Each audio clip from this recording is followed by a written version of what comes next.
سلامونه او نیکی هیلې مې ومنئ. د نن ورځې موضوع مو د خطر د مدیریت په اړوند ده چې په انګلیسي کې ورته ریسک منیجمنټ ویل کیږي.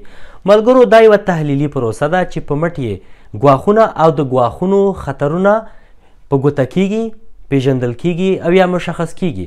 بیا د همدې تحلیل په بنیاد وخت چې خطر مشخص شو، خطر وپیژندل شو، د ضروري اقداماتو په واسطه کولی شو د خطر کچه راټیټه کړو، هغه حد ته راټیټه کړو چې موږ ته د منلو وړ وي. ملګرو دا ډیره یوه قیمتي او ګرانه پروسه ده، ځکه اقدامات امنیتي اقدامات چې دي خورا قیمته دي.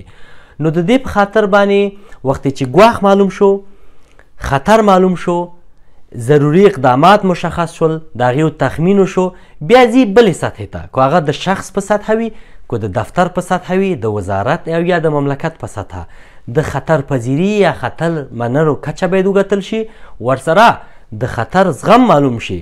بیا وخت چې دا معلوم شول، بیا نو د څلورو موضوعاتو په اساس باندې باید تصمیم ونیول شي چې اول د خطر منل دي، دویم د خطر تیریدل دي، دریم د خطر کنټرولول دي، څلورم د خطر انتقال دی. نو دا ډیره ضروری ده. انتقال چاته انتقال دی؟ کمپنۍ ته ورکول، یو شخص ته ورکول، د بیمې کمپنۍ ته ورکول، یا بل چاته ډیلیګیټ کول ترڅو هغه کار په مخ ویسي او هغه کم موخه او هدف چې ستا د تصمیم وي د خطر د مدیریت د پروسې نه بعد بیا دغه تصمیم نیول ترڅو خپلو موخو ته په ښه ډول او بې خطره ورسیږو. تاسو نه مننه کوم.